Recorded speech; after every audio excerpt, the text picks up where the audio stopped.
हरि ओम श्री राम रामाय नमः। सभी भक्तगणों को नमस्कार, प्रणाम। आज प्रिय मित्रों, एक सुंदर प्रसंग है कि एक दिन भगवान श्री कृष्ण और बर्बरीक ये दोनों जो बैठे थे आपस में बातचीत हो रही थी, दोनों की, श्री कृष्ण जी की और बर्बरीक की। तो दोस्तों, एक दिन श्री कृष्ण भगवान ने जो है बर्बरीक से पूछ लिया, क्या कहा कि एक बात बताइए कि महाभारत का जो युद्ध हुआ है, बर्बरीक से कह रहे हैं श्री कृष्ण कि महाभारत का जो युद्ध हुआ है, तो एक बात बताओ, किसी को तो राज्य मिला है, पांडव ने जीता है तो राज्य मिला है, और किसी को सर्वश्रेष्ठ धनुषधारी होने का यश प्राप्ति हुई है, सम्मान मिला है कि अर्जुन श्रेष्ठ धनुषधारी है, उसने जो है विजय प्राप्त की है। लेकिन एक बात बताओ भाई बर्बरीक, सबको सब कुछ मिला, लेकिन तुमको क्या मिला? तुमको क्या मिला?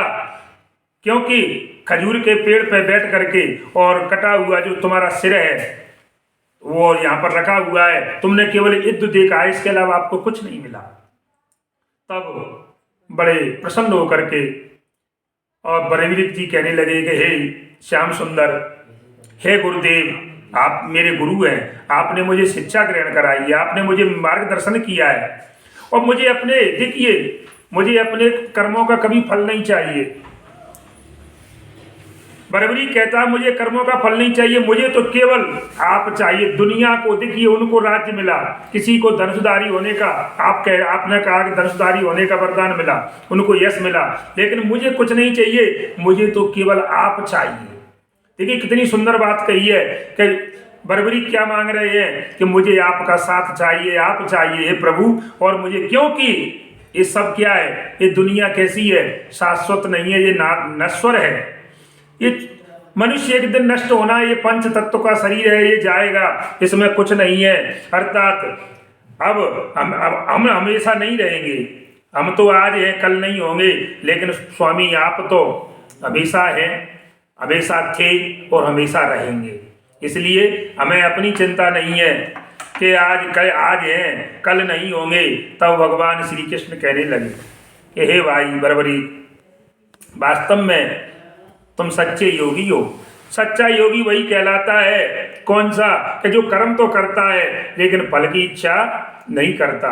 देखिए वो सच्चा कर्म योगी है, काम करने के बाद इच्छा न करे फल की। तो जैसे कि महाभारत में क्या भगवान श्री कृष्ण ने अर्जुन के प्रति गीता जी में भी ये संदेश दिया है कि कर्मण्येवाधिकारस्तेषु मा फलेषु कदाचन। कहा है कि हे जीव, तेरा कर्म करने का अधिकार है, फल की इच्छा करने का तेरा कोई अधिकार नहीं है। तो बर्बरीक, तुमने जो कार्य किया लेकिन फल की इच्छा नहीं की, तुमने मेरे ऊपर छोड़ दिया। इसलिए ये सच्चे योगी, कर्मयोगी, मैं बड़ा प्रसन्न हूं तुमसे।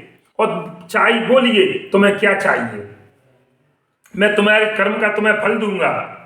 और कलयुग में तुम जो है, अभी तुम बर्बरीक हो, लेकिन कलयुग में तुम मेरे नाम से जाने जाओगे, तुम्हें लोग और खाटू श्याम के नाम से जानेंगे। मैं तुम्हें अपना नाम देता हूँ। देखिए संसार में नर नारी कोई भी हो, तुम्हें जो पूजेगा तो उसकी मनोकामना पूरी हो जाएंगी। ये मेरा वरदान है तुम्हारे साथ। और एक दूसरा, भगवान ने एक दूसरा उदाहरण दिया कि तुमको हारे के सहारे से जाना जाएगा।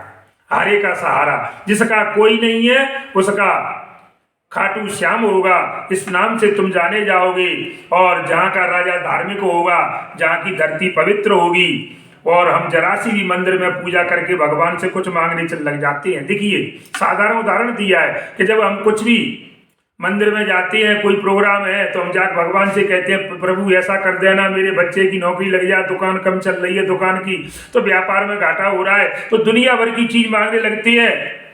लेकिन तुमने कुछ नहीं मांगा, सब कुछ अपना बलिदान कर दिया।